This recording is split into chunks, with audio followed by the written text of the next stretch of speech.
Okay, thank you everyone for joining. Welcome to the neonatal ventilation course, which is being conducted by Shifa International Hospital. This is a 3-day course, and every day we'll be discussing different aspects of ventilation. Today is day 1, where we'll be discussing about non-invasive ventilation, mainly CPAP and high flow nasal cannula oxygen. Tomorrow we'll be talking about conventional mechanical ventilation, and then on Wednesday we'll be talking about high frequency ventilation. With me, I've got Dr. Terry Cullen, who has joined us from Melbourne, Australia. He is a neonatologist working currently in Royal Melbourne Children's Hospital, trained in the UK, and about 3 years ago, Terry moved to Australia. Yes. Yeah, and we're very grateful to Terry for his time that he has kindly given from his busy schedule to join us over this 3-day period. So just a brief introduction of myself and then Terry. I'm working as a neonatologist in Shifa. I moved back after about 11 years being in the UK last September. I'm trained in Manchester and then worked as a consultant in St. Mary's Hospital, which is one of the largest centers in the UK and Europe with the big neonatal surgical and medical patient population. Terry has been trained in again in UK. He's a CCT, and then after finishing his training, he moved for further fellowship in Australia. He has experience not only of NICU but also neonatal transport as well, and he's very knowledgeable and very experienced neonatologist. So we will have the experience of 3 different countries: Pakistan, UK, and Australia, which we will share with you over the next 3 days for both conventional and high frequency and non-invasive ventilation. So Terry, if you could kindly share your screen and then please start your presentation. So firstly, thank you very much, Yazza, for that very kind introduction. Thank you for putting forward this program. And I think it will be an excellent 3-day course.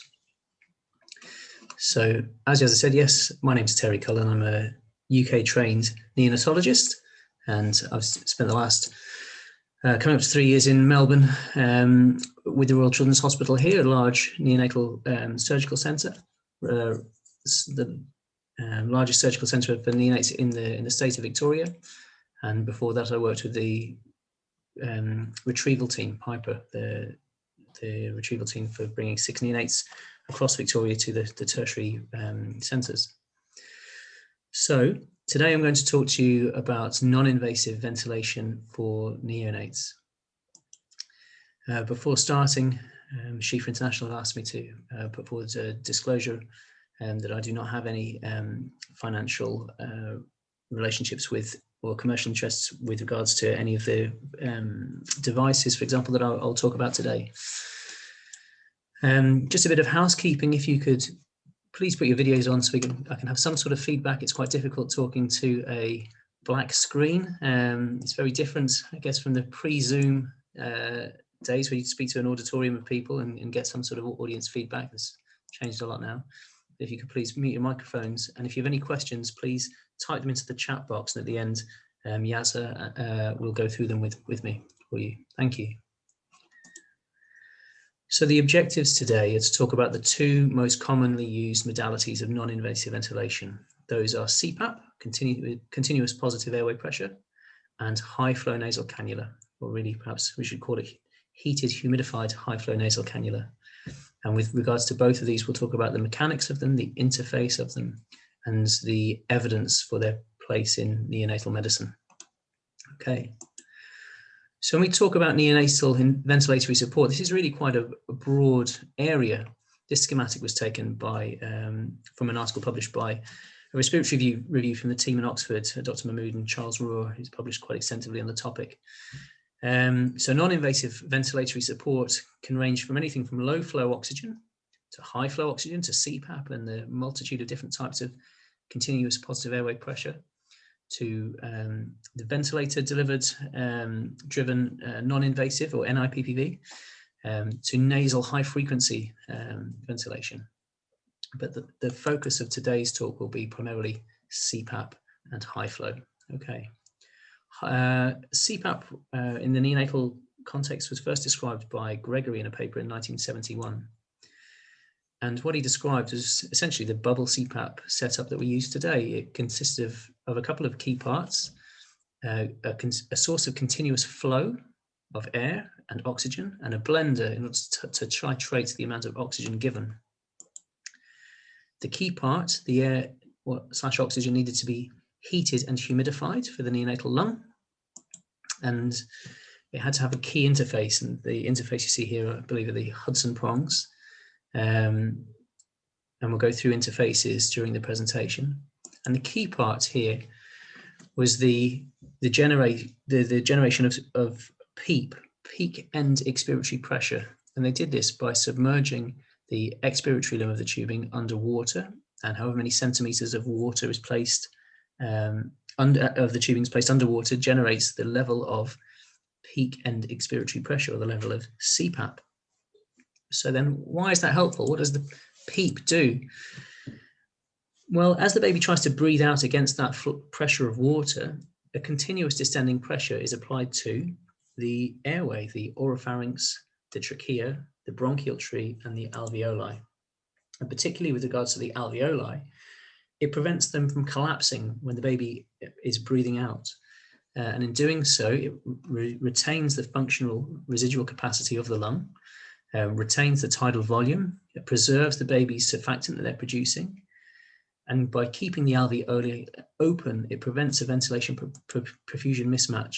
Okay, when babies are working hard with breathing, particularly preterm babies, they have the complication of having a highly compliant chest wall. So as the diaphragm contracts and they try to use negative pressure to draw air into the lungs, their highly pliable rib cage moves in, and you can see they demonstrate quite marked respiratory distress when they work hard with their breathing, quite marked recessions, tracheal tug, head bobbing. And as the baby's trying to generate this pressure, the mobility, the laxity of the chest wall works against them. And by delivering this continuous positive distending pressure, you actually stabilize the chest wall and improve the baby's work of breathing. Now, there are different types of CPAP, as we can see in the schematic here: constant flow, variable flow, and we'll go through those with you to a degree. I guess the key take-home message from the literature is that the type of CPAP doesn't really matter. They've compared bubble against ventilator-driven, for example, and actually BubbleCPAP, while it's probably the cheapest and simplest to put together, is arguably one of the most effective methods of delivering CPAP when compared to the other modalities.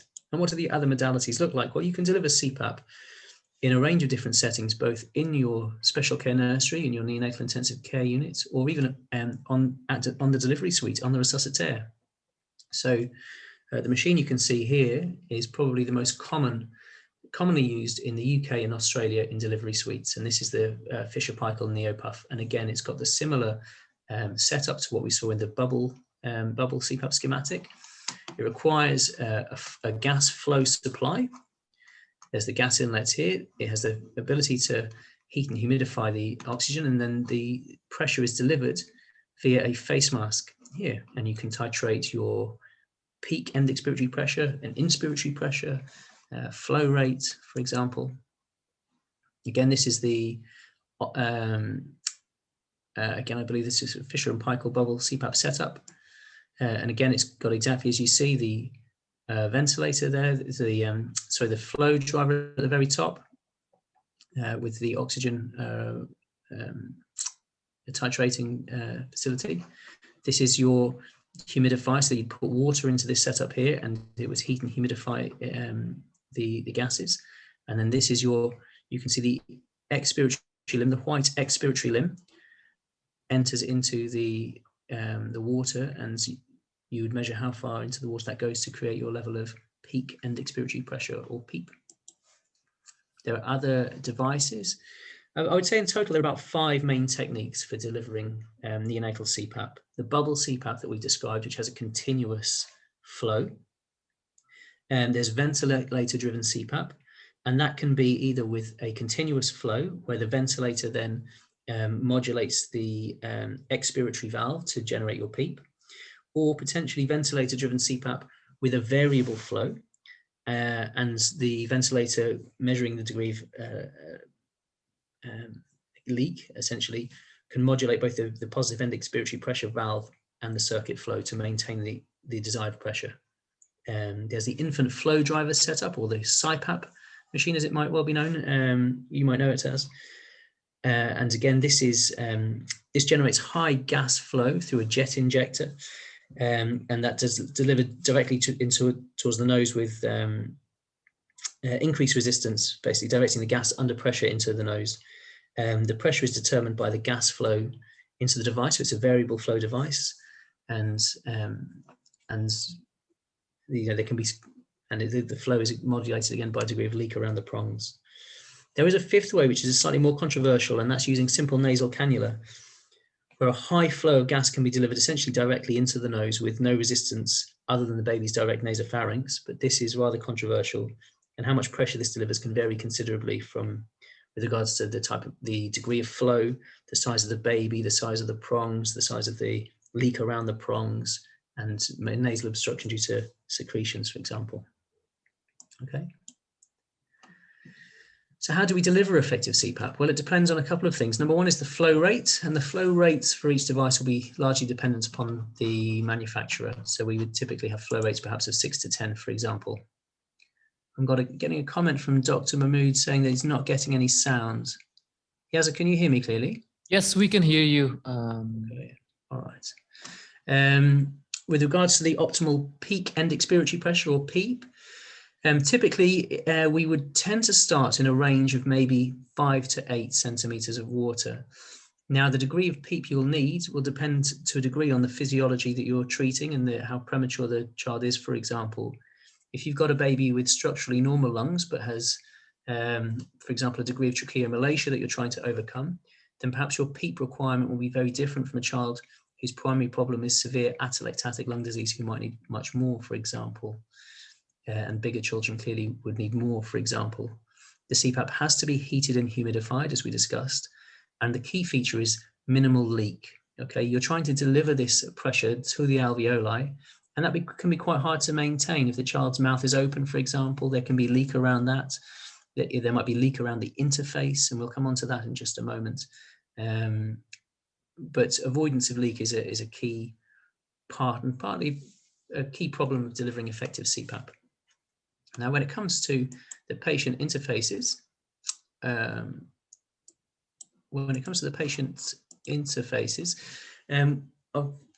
are quite a selection to choose from. I've demonstrated a number of them here. On the resuscitaire, often we can use a face mask, and there are different ranges of face masks available, and each of those may require a slightly different grip in order to maintain a good seal and to minimize leak to ensure the patient is getting the intended CPAP PEEP.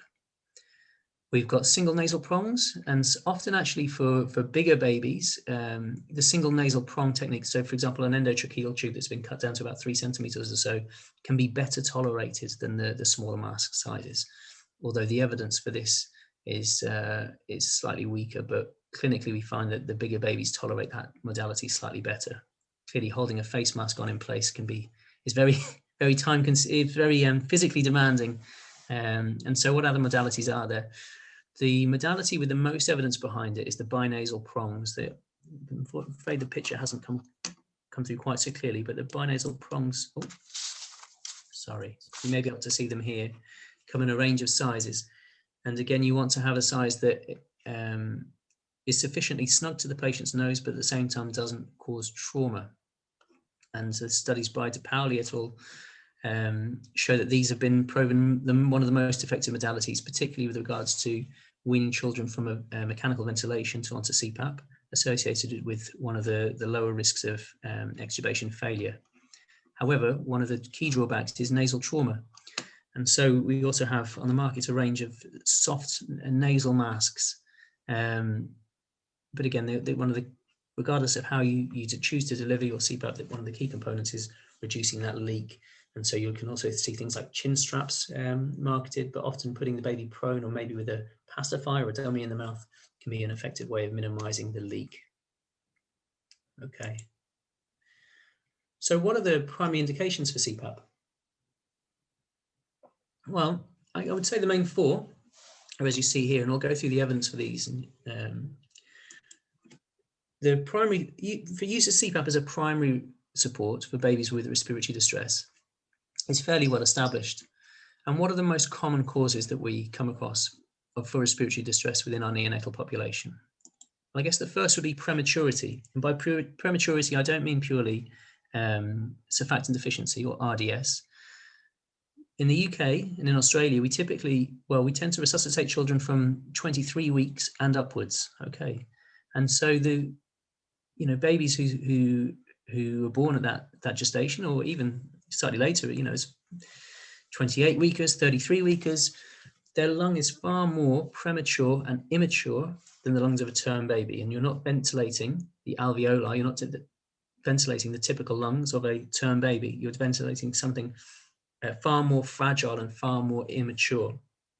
These are the sorts of babies who are particularly at risk of ventilator-associated lung injury. And CPAP, by delivering a constant distending pressure, is a much gentler way of recruiting those lungs, recruiting those fragile alveoli, and preventing those children developing progressive lung disease of prematurity. And we can see in these x-rays here, the image on the left demonstrating on that child's left lung, this sort of cystic pulmonary interstitial emphysema that we see with chronic lung disease of prematurity. And again, the image on the right, you can see demonstrating pretty good going bronchopulmonary dysplasia, and this is the sort of thing we really want to avoid. So what is the evidence for using CPAP in these preterm babies? Well, there were three major trials that have taken place, really looking at this. The COIN trial, the support trial, and the Vermont-Oxford Network's delivery room management trial. And they looked at a range of babies from 24 weeks to up to 30 weeks. Those are the key preterm population. And they randomized them either into CPAP versus mechanical ventilation, CPAP versus intubation and surfactant, or CPAP versus mechanical ventilation and surfactant, or intubation, surfactant and extubation, the Ensure technique. And what were the key findings between all of these groups? Well, actually about 50% of these babies will manage without surfactant. They can be managed on CPAP alone. For the babies who are commenced on CPAP, but then require mechanical ventilation, actually that cohort have got a reduced duration of time on mechanical ventilation. They've got a reduced need for postnatal steroids. And for those babies stabilized initially on CPAP, they've got a decreased risk of combined outcome of death or mechanical ventilation at 7 days. The support trial showed a decreased risk for adrenaline delivery, and I can only presume that's secondary to the bradycardia and potential compromise associated with intubation, which is a risk in itself. The COIN study showed the babies recruited on CPAP had a reduced need for oxygen at 28 days. So all of those, really show that CPAP does have a place for extremely premature babies as a primary respiratory support. I would say the COIN study found a higher rate of pneumothorax in the babies recruited to the CPAP arm, and that was not a finding that was supported in the other trials. But I would say the converse of this is the COIN trial's definition of failure of CPAP was an oxygen requirement of 60%, which was significantly higher than the support or the VON DRM trials. And 60% again would be outside my comfort zone in terms of practice. I would feel that we know that prophylactic surfactant is much more effective than later surfactant, and waiting for a child to require 60% oxygen and be deteriorating surely puts them at higher risk to begin with. And secondly, children in the COIN trial were they were either randomized to mechanical ventilation, or if they failed CPAP, went on to mechanical ventilation without necessarily receiving surfactant. So again, perhaps it's not a wonder that they had this finding of increased rate of pneumothoraces in that population, but that finding wasn't found in the other trials, which had a much lower definition of failure of CPAP. So an oxygen requirement of 40% and 50% respectively in the other two trials. In terms of, again, use of CPAP as a primary support for infants with respiratory distress, what other key pathologies do we come across in our neonatal population? Well, atelectatic lung disease. So for example, in the case you can see here, severe respiratory distress syndrome and surfactant deficiency. And on the right-hand side, transient tachypnea of the newborn. And again, these are lung conditions where what you really want is that CPAP. You've got hard, stiff, wet lungs. They're atelectatic. They've got reduced compliance. The lungs are full of fluid. They've got high surface tension, high elastic recoil, high resistance, the compliant chest wall I've talked about earlier. And by providing that continuous distending pressure, you can keep those lungs open, you can conserve the surfactant that the baby is producing. That pressure helps blow out the water that accumulates in TTN if baby's been born either by cesarean section or precipitantly. They need additional respiratory support. And CPAP is far less injurious to the lungs. These babies, and also the preterm babies, they're at high risk of when they undergo mechanical ventilation, barotrauma, volutrauma, atelectotrauma, biotrauma, caused by high pressures, high volumes, allowing the lungs to collapse, causing atelectasis, and then the inflammatory cascade that follows from that. And CPAP is a much gentler way and better tolerated way, potentially, of delivering respiratory support to these babies. Conversely, so this is a lung of a baby with meconium aspiration syndrome. So of course you've got the triad of meconium at delivery, respiratory distress, and a chest x-ray that looks like meconium aspiration syndrome. You can see fluid in the horizontal fissure also there. And these babies have something very different now. They have non-homogenous lung disease. They've got areas of atelectasis and areas of overdistension. They're at high risk of pneumothorax. They're at high risk of pulmonary hypertension. And how do you overcome this then, this ball valve trapping mechanism that the meconium plugs, of course, to the lungs, in addition to the meconium pneumonitis causing inflammation of the lungs and degradation of endogenous surfactants? Well, the diagram here in the 2008 Goldsmith Respiratory Review demonstrates quite nicely. The ball valve mechanism comes into play as the baby tries to breathe out. The lungs collapse down, and so the air can't get out. These babies need a prolonged expiratory phase in order to deflate those areas that are hyperexpanded. And actually, counterintuitively, by providing CPAP and a continuous distending positive airway pressure, you essentially splint those airways open, bypassing that ball valve effect and allowing them to expire effectively. Right. What about weaning babies from mechanical invasive ventilation? Well, the evidence for this is probably the most robust that we have, actually. A significant review article. Davis published a Cochrane review in Ferguson, also in 2017, did a similar review article looking at this. And the number of studies that they reviewed, a large number of them were actually stopped prematurely because the evidence was so overwhelming. The number of babies extubated that you need to treat with CPAP to prevent primary extubation failure is 6. If you treat 6 babies with CPAP, you prevent 1 case of extubation failure in preterm infants. And I struggle to think of any other interventions that have such an overwhelming case for them. When we look to extubate babies from mechanical ventilation, what do we look for? We look at their respiratory drive, we look at their minute volume, and we look at the mean airway pressure that we're delivering on the invasive ventilation. We look, can we deliver this non-invasively? And by stepping them down to CPAP on extubation, actually can make a big difference in reducing extubation failure and the harm that can cause. Okay, and I'm going to group the last two indications together because they're essentially the same. CPAP is delivering positive airway pressure to the oropharynx, to the trachea, and to the bronchi, and then to the alveoli. Okay, and in doing so, in delivering those pressures, you essentially splint the upper airway. So for babies with laryngomalacia, for babies with vascular rings, for example, or any cause of airway compression, The CPAP can overcome that external compression or that malacia by splinting the airways open. For babies with apneas, now for primary central apneas, CPAP would not be effective, but for babies with mixed or obstructive apneas, again, there is evidence, particularly in the Miller and Kurtz papers, that by delivering that distending pressure, by maintaining the baby's functional residual capacity, you prevent the alveolar collapse and the apneas, brady's, desaturations of prematurity. And for the obstructive apneas in particular, again, you splint the airway open and preventing against those.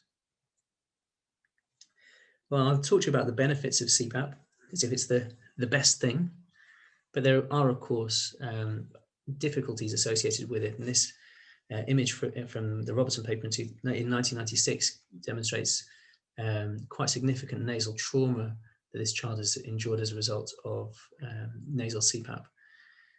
These children, as discussed, can be at high risk of air leak syndromes. In any situation where you're delivering positive pressure to a child's lungs, you increase the risk of pneumothoraces, pneumomediastinums, for example.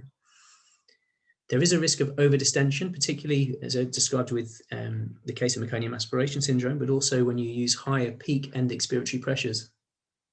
If you overdistend the chest, then you can compromise your venous return, compromise your cardiac output.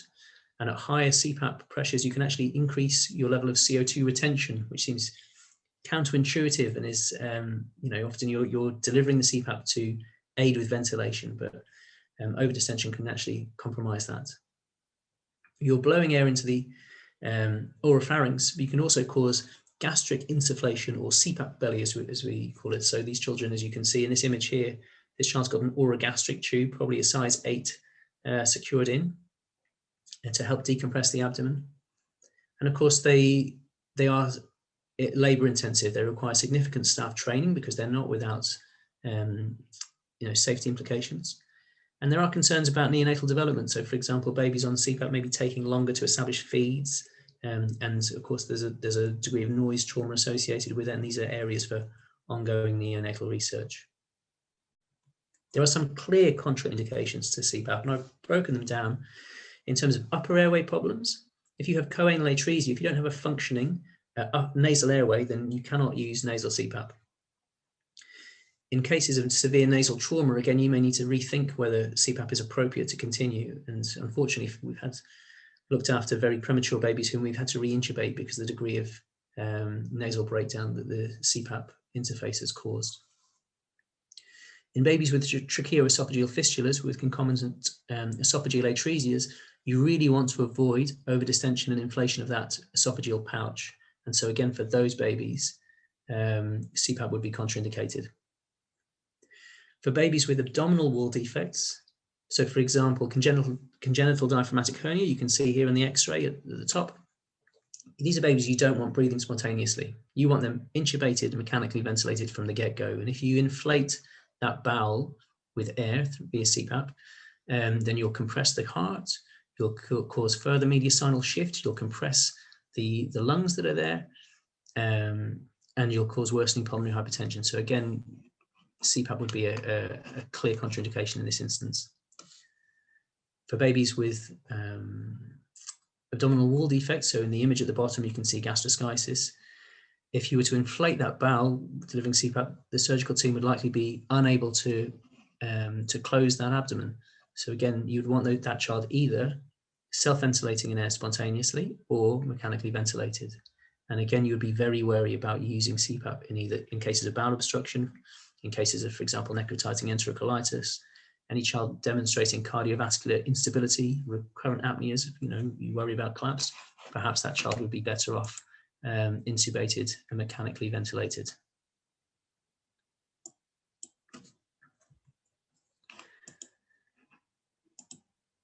So when to escalate treatment, when is CPAP failing? So there are no internationally agreed standards on this, and in the trials that I referred to earlier, the definitions did vary between those. But certainly, if you have an increasing oxygen requirement for a preterm baby or a baby at risk of respiratory distress syndrome, if they had an oxygen requirement over 40%, that would be my threshold to intubate and give surfactants. respiratory acidosis, so a pH below 7.2, or a CO2 above 60 millimeters of mercury, so sort of be what, 8.5 kilopascals, 8.5. Babies with recurrent apneas or babies in need of intubation to deliver surfactant. Although having said that, there are trials underway at the moment involving, you may have heard the names LISA or MIST, a less invasive surfactant administration, looking at delivering surfactant while keeping these children on non-invasive ventilation. So I was going to pause there to ask for any questions on CPAP, or Yazza, perhaps you might want me to continue and we'll take questions at the end. What do you think would be better? I think they will take the questions at the end, if that's okay. Not a problem. Okay. Thank you.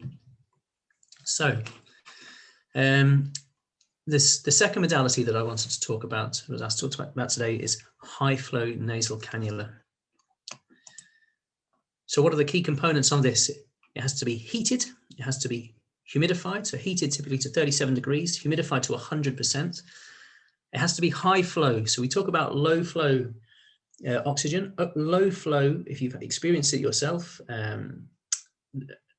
low flow is less than 2 liters per minute of oxygen. And if you've experienced wall oxygen yourself, you'll know it's cold, it's uncomfortable, it's drying to the airways, it's very unpleasant. There is an argument that perhaps all babies being treated with oxygen should have it warmed and humidified. High flow is much, much better tolerated than CPAP because it's nicer. It's high flow, so typically we talk about 2 to 8 liters per minute on high flow. Now for our pediatric patients, we go higher. For bigger patients, we go higher. Here in Melbourne, we have a rule of thumb of sort of 2 mils per kilo being a good starting point to go off, but it will vary from baby to baby. And it's delivered via nasal cannula. Now, unlike CPAP, CPAP requires a tight-fitting device on the face, which is uncomfortable. It requires no leak. So high flow is the opposite. High flow must have a leak, and I'll explain that to you shortly. So here's a schematic of the high flow device. Similar to the CPAP setup, you have a flow meter and an air and oxygen blender. You have a circuit there to heat and humidify the air/oxygen combination that is being delivered. And on the image here, you can see the Fisher & Paykel Optiflow setup, which actually is very true to this schematic. Gas blender, heated, humidified circuit, and then nasal interface. And the nasal interface of these cannula, these nasal prongs here, unlike the CPAP setup, there is no expiratory limb, okay? So you must have a leak around the prongs or either one single nasal prong. And I'll explain why that's the case. Okay, the mechanism of action of high flow is fivefold. It washes out your nasopharyngeal dead space. And in order to wash that out, there must be a leak. Okay, you must, if you have a tight fitting seal, that air is not going anywhere. So there has to be a leak of at least 50%. By washing out that dead space with a constant flow of either air or oxygen, you're preventing that baby from rebreathing their own CO2. So actually improve carbon dioxide clearance. Okay. By providing a constant inspiratory flow to this baby as they're trying to breathe in, you're doing a lot of the work for them. You reduce their work of breathing by providing that flow of oxygen to them. By providing heated, humidified gas, 2 things are done. Right? Firstly, cold, dry air causes pulmonary constriction. By making it warm and wet, you reduce your resistance. You make the airway much more compliant. And in addition to that, when you think about metabolic demand, a calorie is the amount of energy required to raise a gram of water by 1 degree centigrade, right? If a baby's breathing room air, so that's 21 degrees, and they need to raise that to 37 degrees, think about how many calories in terms of sheer expenditure that would be in conditioning that gas themselves in their own airway, making it hotter, making it moister, how much fluid they would lose in terms of their own insensible losses in conditioning the gas in that way. By delivering the high flow in this manner, you reduce that metabolic demand from them significantly. Okay. And the second thing I would say, the final thing I would say is it provides a distending pressure for lung recruitment, but this is controversial. So in CPAP, you have either a fixed or variable flow, but you measure the pressure, and it's the pressure that is important. Okay, in high flow, you have a fixed flow and you measure the flow, but clearly it must deliver some pressure. You know, if you're blowing air into a child's oropharynx, clearly it must deliver some pressure, surely. The really nice paper was published in 2020 by Liu and the team in Newcastle in the United Kingdom. And they put babies on two arms of this trial, on CPAP and on high flow, and there was a crossover trial essentially to measure the delivered peak end expiratory pressure or CPAP level equivalent on high flow. Okay, and they found, and this is it's with a caveat, they found that 1 litre of high flow for each litre that you give delivers approximately 0.6 centimetres of water pressure. Okay, but that comes with a caveat. So there was significant difference between babies of different weights. There were significant differences at different flow rates. And there were significant differences depending on whether, for example, the child's mouth was open or closed and a degree of leak generated. But as a very, very rough rule of thumb, 1 litre of high flow, for each litre that you give, you're delivering potentially approximately 0.6 centimetres of water pressure. Okay.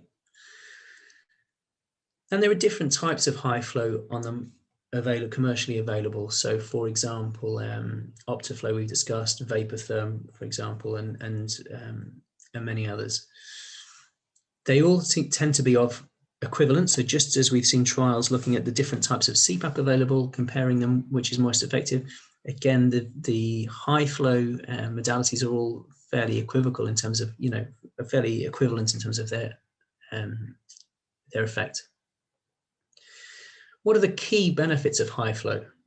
Well, as described, it avoids nasal trauma. So instead of having a tight fitting nasal interface, for example, in CPAP, these are smaller prongs that must have a leak around them. So they're far more protective to the nasal, to the nares.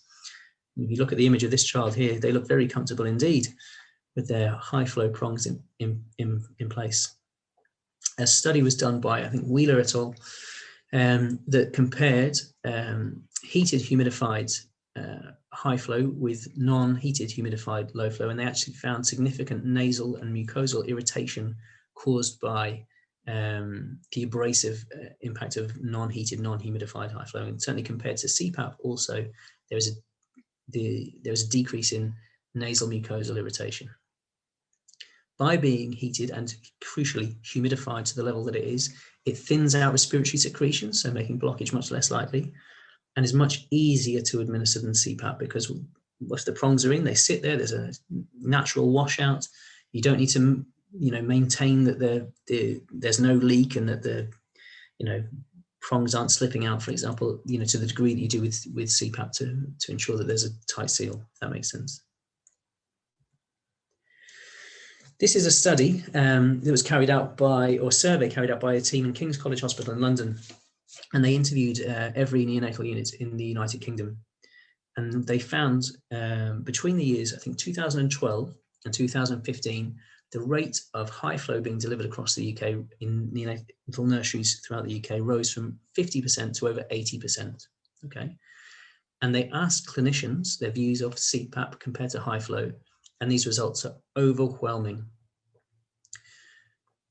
Which is better? You know, the clinicians overwhelmingly favoured high flow. Easier to set up. The babies are quicker to establish full feeding, less nasal trauma, far more comfortable for the baby. And I have to say, this is certainly my own clinical experience as well. Big babies, if you put them on CPAP, they will fight. They will fight that. They find it very uncomfortable. The single nasal prong, as we discussed, is sometimes better tolerated than the tight nasal interface, but they tend to be far more compliant with high flow nasal cannula. So what is the evidence of CPAP, of high flow, when it's compared directly to CPAP? CPAP has been around since the 1970s. There's lots of published literature on it. High flow is relatively newer in comparison. So how does it compare? Well, there were two large reviews carried out by Wilkinson et al. And by Katecha in 15 and 16. And sure, they reviewed many of the similar papers. They were carried out at a similar sort of time. With high flow, I guess the trouble is it would always be compared to CPAP, because CPAP is the mainstay of treatments and high flow is the newer one that's come along. The key findings were essentially, when compared for those primary causes as discussed, so as a primary mode of ventilation for babies with respiratory distress, or for babies who were being stepped down from mechanical ventilation, they essentially found no difference in the key outcomes of death or chronic lung disease. They found no difference in the rates of treatment failure or reintubation. A significant finding was the reduced rate of nasal trauma, as discussed. And they found a small, but unfortunately not statistically significant level of a reduction in pneumothoraces. But this comes with a caveat. There were very few studies directly reflecting the premature population. And of course, this makes sense. If you look at your admissions to your own local neonatal unit, the overwhelming number of babies born are term. And you do a study, you try to make a study of significant size to demonstrate your statistically significant outcomes. And if you don't have the numbers, it won't be significant. So lots of babies get recruited into these trials, and they will reflect the population. The majority of them are term or near term. So there are a number of studies looking at particularly the preterm population. I'll come on to those in just a moment.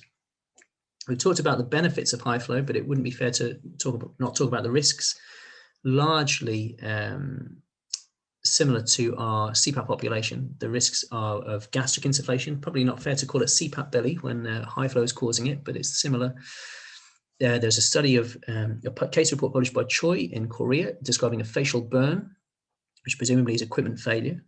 There's one striking case report by Jasin et al. In 2008 describing a case of pneumoencephalus. Again, I've not seen one since, but that's an alarm, sure. But it's one isolated case report. And there is evidence that in the preterm population, these babies have an increased length of stay compared to babies cared for on CPAP, and they have a prolonged oxygen requirement. And that can perhaps suggest that there is a degree of microatelectasis that takes place. And there is evidence that CPAP babies preterm babies who are continued on CPAP have better functional residual capacity and better tidal volumes than babies, for example, who are transitioned onto high flow, but we'll potentially come on to that. Again, the contraindications to high flow are very similar to the CPAP contraindications. So functioning nasal airways is mandatory. If you have choanal-atresia, you can't use it. And again, any babies with surgical abdominal concerns, you would not want them on high flow. So sorry, as I was saying, the direct evidence to compare high flow to CPAP in the premature population, there were 4 main studies, 3 of which were undertaken here in Melbourne at the Royal Women's Hospital.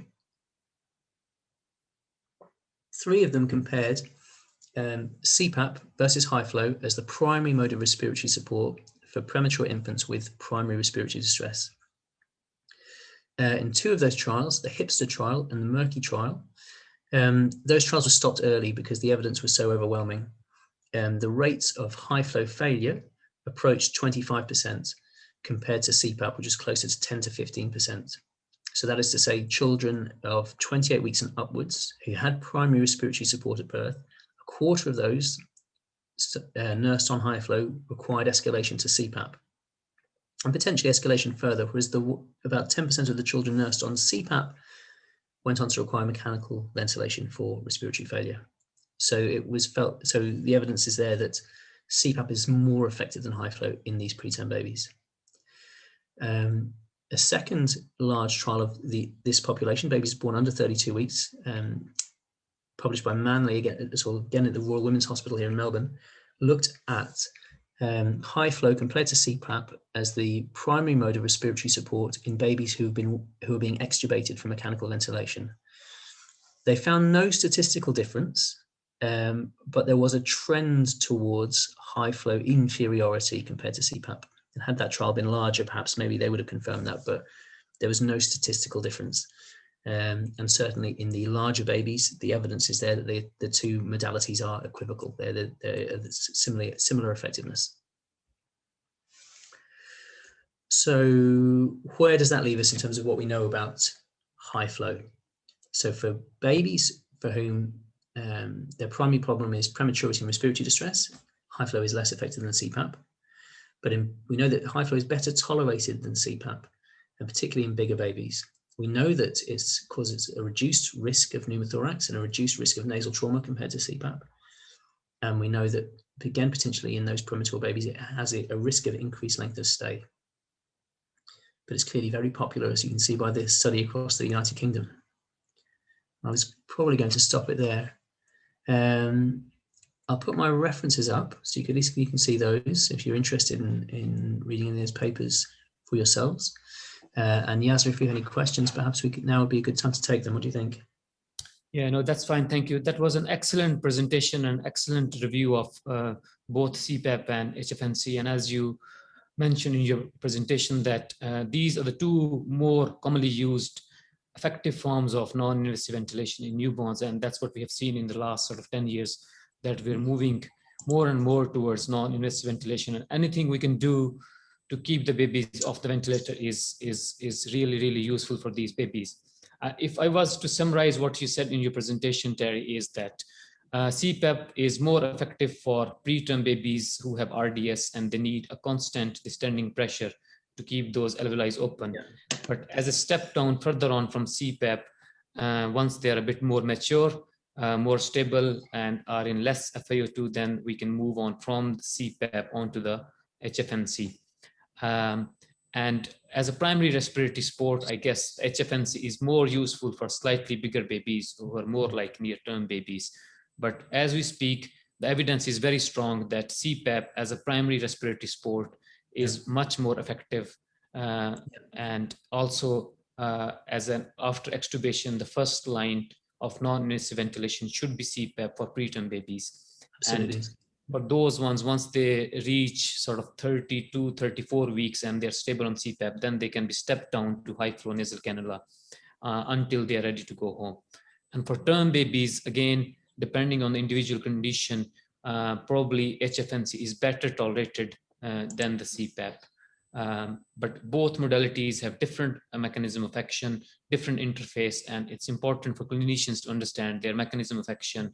And the key difference is that how much pressure each device is generating. So I think we'll move on to the questions, Terry. I'll read out. The first question is from Professor Dr. Amir Ahmed Malik. What is the use of CPAP in babies with malformations of oropharyngeal airway? Okay, so so for example, with babies with a cleft palate, for example, or Pierre-Robin type sequence, we would routinely use a nasopharyngeal airway to support them, and you can deliver CPAP effectively through that. When you talk about malformations of the oropharynx, I guess it would depend on the severity and the nature. There are different ways of delivering CPAP, either via an nasal, like a cut down endotracheal tube used as a nasal pharyngeal airway, for example. And certainly if the malformation is primary malacia, CPAP would be very effective for that. Yeah, I think what we want to say is that we need to have a definitive airway. So if, for example, some babies with Pierre-Robin sequence will end up with a tracheostomy pretty much straight away because they don't have a stable airway. So, and once the tracheostomy is done, then depending on the individual patients, you can either give CPAP or some babies might not need anything. So I think the key thing with babies who have oropharyngeal malformations, that you need to have a stable airway. That stable airway can either be a nasopharyngeal airway or it can be a tracheostomy. Once you have stabilized that airway, then the form of respiratory support depends upon the individual patient. But both the commonly used non-invasive respiratory support for these babies will be CPAP either through the nasopharyngeal airway or through the tracheostomy. And I hope that answers the question. The next question is from Muhammad Ibrahim Khan. What is atresia and fistula? Oh, so that's reference to tracheoesophageal fistula and esophageal atresia. This is one of the more frequent congenital malformations that we come across in our surgical centre. So an esophageal atresia is essentially a blind-ending pouch at the top of the esophagus. And there will be a connection between the esophagus and the trachea. So that would be what the fistula is. And the concern about CPAP is it would dilate that esophageal pouch or that esophageal atresia, which is what we don't want, because that would impact upon surgical correction of that. So condition. yeah, Terry, as that's correct. If there's atresia and esophageal atresia and fistula, if you give CPAP or any form of non-invasive respiratory support, that will not only dilate the proximal pouch, but it will also, through the fistula, will cause progressive dilatation of the stomach, gastric distension, which will further compromise the breathing. So if these babies need any kind of respiratory support, they should be ventilated, and they then become a sort of an emergency for repair of the atresia and the fistula. The next question is from Dr. Amna, asking, what do you see about the use of BubbleCPAP in neonates? Oh, I would say from my training in the UK, I was under the impression that BubbleCPAP was something used in the third world, because we had ventilator-driven CPAP and infant flow drivers and all of this fancy equipment. And having worked here in Australia, it's so quick and easy to set up, and the evidence is it's just as effective, if not more so, than particularly ventilator-driven CPAP, for example. It's very easy, and there's no reason why it shouldn't be first line for many babies. Yeah, I agree, Terry, because it's much more cost effective, much cheaper. And as you said, whatever device you use, what you want is whatever can deliver a decent amount of PEEP. So the BubbleCPAP, if it is built properly and is set up properly, will deliver the same amount of pressure as would be a ventilator or a flow-driven CPAP. But I think the key thing with the BubbleCPAP is I have seen some people using BubbleCPAP without a humidifier, which is not possible. So because for BubbleCPAP, there has to be a flow of around 6 to 10 liters. And to give that much flow, there has to be a humidifier in the circuit, so that that much flow is humidified. And the humidification doesn't come from the end expiratory bubbling valve. It comes from a humidification module in it. And one of the key benefits from BubbleCPAP as well is you can see that it's working because it's bubbling away effectively. And if it stops bubbling, you know to check the patient and check your circuit, which can make troubleshooting very easy as well. Then the next question is a suggestion. Please provide session material, PowerPoint or PDFs, which we will upload on our website. The next question is, can we give CPAP in unconscious patients? If someone's got a primary apnea and they're unconscious, then no, that would not be. I think the answer is no. If the patient is unconscious, they need more respiratory support. The next question is how to avoid complications of CPAP and high flow nasal cannula. So number one is staff training. I mean, they are staff and labour intensive. CPAP more so than nasal cannula. That's the main one. The next would be to make sure the equipment is suitable and that the prongs are suitably sized for the patient in question. The next question is, what should be the starting pressure in CPAP?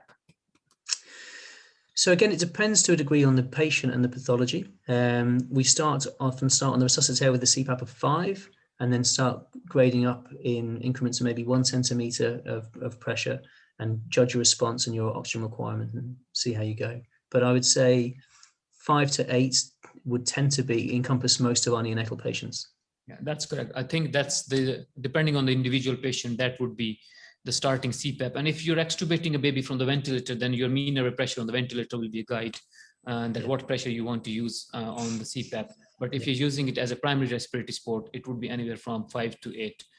The next question is CPAP and HFNC treatment in COVID in neonates. In COVID in neonates. So I come from the luxurious position of not really having had much COVID in Australia, so perhaps you can go this. I mean, they are aerosol generating procedures. They are aerosol generating respiratory support. Perhaps you'd be better placed to answer that. The next question is, kindly guide the tapering of BubbleCPAP and high flow nasal oxygen. So I think they're asking about the tapering regime. So typically, once you've got your oxygen requirement below 30%, then you would say that you're in a position to look at weaning. And with both of those, you would wean maybe on a 24-hourly basis, reducing either the CPAP PEEP by 1 or the high flow rate by 1 litre per minute. I typically wouldn't drop the CPAP below 5. I would wean to high flow at that point. And I wouldn't drop the high flow below 4. I would stop it or move to low flow at that point. Yeah, I think once you're down to a flow of 3 to 4 liters, then essentially you can, at that point, if the patient is stable in less than 30% oxygen, you can move on to the low flow oxygen. The next question is, can you explain how ETT is used as a single nasal prong? This concept is new to me. So you would take a normal Portex, for example, endotracheal tube. You would cut it down to approximately 2 to 3 centimeters, and you would insert it into the nair, into the nostril. When you site a nasopharyngeal tube in children, you would typically measure from the tip of the nose to the tragus of the ear. We'd be looking potentially for a shorter device. A shorter prong has less resistance and used purely as an interface to deliver your CPAP through. And as Terry, I think you've already mentioned, this is not a very commonly used interface, but in some situations where you're stuck and that you can't deliver it through either through the nasal prongs or through the mask, then that's where you will use it. The next question is CPAP maximum range. I think you've already mentioned that question, that I think 8 is the maximum on CPAP. If the patient is not stable on pressures of 8 centimeters of water, then probably the patient needs mechanical ventilation. The next question is, what should be the highest flow in preterm and term baby on HFNC? So the flow, again, we typically aim for a guiding flow of approximately 2 mils per kilo. So if you've got a big 5 kilo baby, they're probably the biggest you'd come across really, then you wouldn't go above 10. That would be your starting point. So if you've got a 4 kilo baby, start at 8, 3 kilo baby, start at 6, and that should be sufficient. If you think that that's insufficient, then maybe they need escalation to CPAP. Yeah, correct. That's correct. The next question is CPAP failure at which FiO2 / need for escalation? And the second question, immediately after surfactant delivery, CPAP or ventilator care, is it individual decision?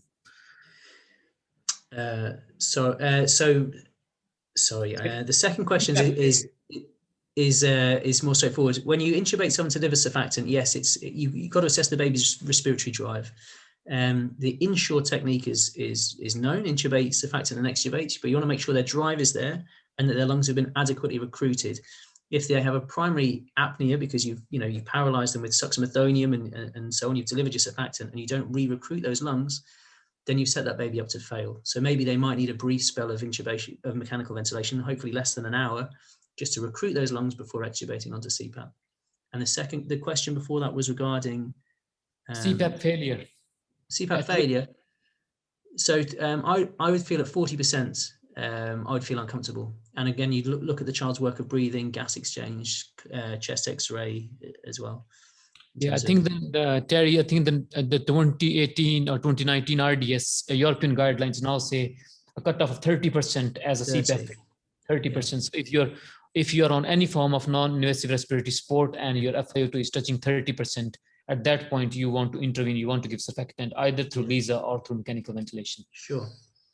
The next question is kindly comment on BubbleCPAP. I think we've already discussed this at quite length. How much high flow we can use in babies? I think, again, you have already answered that question, that the flow is anywhere from sort of 2 to 8 liters, but as soon as I think you're down to 3 to 4 liters, at that point you can wean down to low flow oxygen. Same question again, highest oxygen flow, we said 8 to 10 liters. The next is, should we be using CPAP following extubation in neonatal surgery too? Yes, so one of the strongest indications for CPAP, one of the strongest pieces of evidence that we have is that it's an excellent adjunct for babies who are being extubated from mechanical ventilation to prevent extubation failure. I think the question was specifically extubation after neonatal surgery. I guess it would depend on the nature of the surgery, but there's no reason. Yeah. I think if the baby who had neonatal surgery, if the lungs are normal, it's very unlikely that they will need any form of respiratory support after extubation. Most of the babies who have normal lungs, if they're electively ventilated just for surgery, they can be extubated into air without any form of respiratory support. Yeah, if they were self-ventilating prior to the procedure, there'd be no reason to expect they wouldn't be afterwards.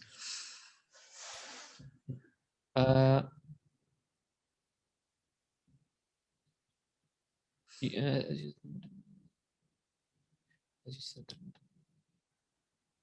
and someone is asking, as you said, that metabolic demands decrease in high flow nasal cannula. What about CPAP? Is it that effective? Yes, or I mean anything that mitigates the child's work of breathing or is protective. Yes, in terms of workload and energy expenditure, absolutely. Yeah. And the next question is, I think we discussed this again. What about giving CPAP with nasal cannula and dipping one of its arms in the water of drip as some persons use it? I think we've already answered that question, that for BubbleCPAP, you definitely need to have a humidifier in the circuit. Yeah. If you're just using a low, any kind of flow without a humidifier and just dipping one expiratory limb into the water, that is not the CPAP. That is just where the humidification comes from either. Yeah. Yeah. There has to be a humidifier and the flow has to be around 6 to 8 liters at least to generate that CPAP. Yeah. The next question is from Hafsa. We often have thought CPAP pressures would push the meconium further into the airways, but you talked of using it to splint the airways and assisting expiration. Could you please elaborate whether or not it is recommended in meconium aspiration syndrome? Absolutely. Yes. I mean, it's an effective primary mode of respiratory support for babies with respiratory distress. You talk about pushing the air in, I mean, pushing the meconium in further, but meconium's already in the airway. It's going to be resorbed. It's, you know, your issue is how to deliver effective respiratory support to that child. If you intubate them and deliver mechanical ventilation, you're still delivering positive airway pressure. I mean, it's still the same effect as CPAP, but it's more aggressive potentially. And CPAP, if the child's work of breathing is minimal and their oxygen requirement isn't so hard, it's actually protective against the trauma that potentially mechanical ventilation would lead them to. Difference in CPAP and CPAP. So CPAP is a mode of delivering CPAP. It's an infant flow driver device. It can deliver a biphasic CPAP or BiPAP, and it can deliver higher flow rates, but the net effect is broadly similar. If you're delivering a higher mean airway pressure, then you're delivering a higher tidal volume and higher functional residual capacity. Is there any role of ABGs to monitor for stepping up and down the CPAP? Or capillary blood sampling, for example. Yes, but you would also go clinically. You look at the x-rays, you look at the child's work of breathing, you look at the child's oxygen requirement, and you take all of those pieces of information into account. You will go more clinically, work of breathing, FiO2 and all those things. And if you think those things are, the FiO2 is going up, the work of breathing is increasing, then you would do an arterial blood gas or a capillary blood gas to see whether the child might need ventilation.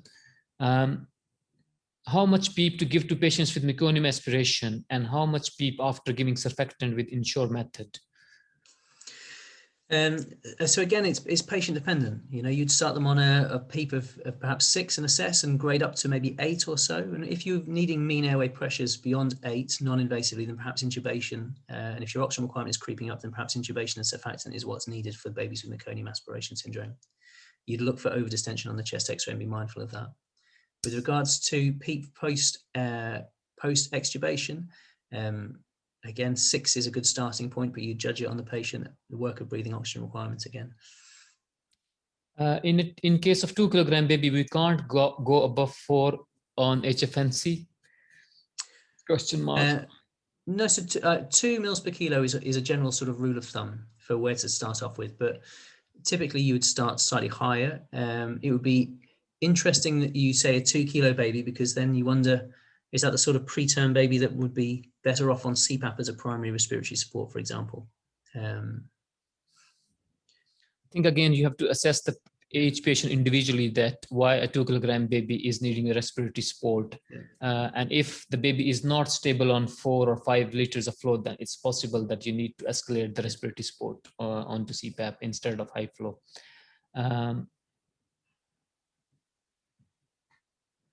What will be the effect of CPAP on diaphragm of underweight / developed babies? I don't understand what that question means. What will be the effect of CPAP on diaphragm of underweight / underdeveloped babies? The effect on the diaphragm, it would make their work of breathing. If you've got a child with respiratory distress, whose chest wall is highly compliant and highly mobile, and whose diaphragm, when they contract to draw those negative pressures, isn't effective, you'll make that child's work of breathing easier by stabilizing the chest wall and providing that constant descending pressure.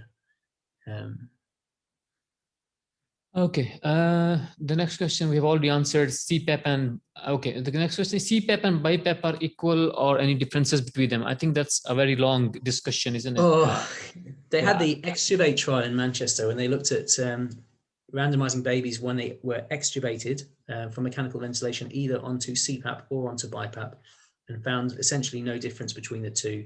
And the key is essentially your mean airway pressure. If you're delivering a higher mean airway pressure, then you're increasing your functional residual capacity and you're increasing your tidal volumes.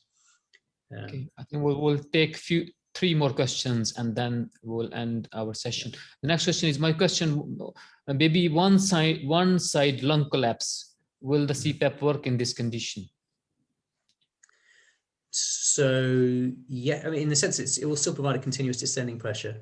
If you're worried that the child has a pneumothorax, for example, if you mean by collapse in that sense, again, it depends on the underlying pathology, but if you needle the chest and that the pneumothorax doesn't recur, then you've prevented that child potentially undergoing mechanical ventilation. If it recurs, then yes, ventilate and drain. If you mean in terms of pneumonia, for example, well, yes, you judge its effect clinically based on that child's work of breathing, oxygen requirement, and response to treatment.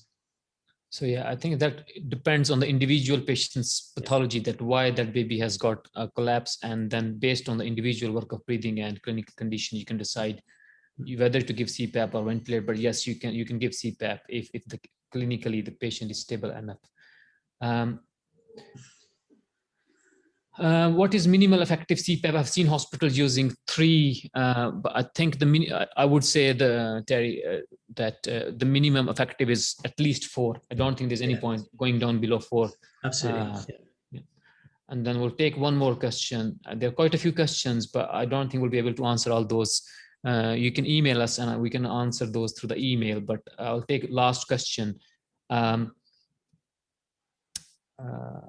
We'll take one more question, Terry, and then that will end.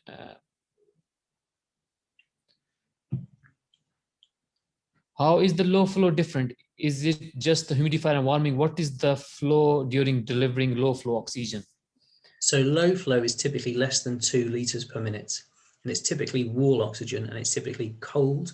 It's not heated, it's not humidified. It's a drying effect on the airway, and the flow rates are much lower.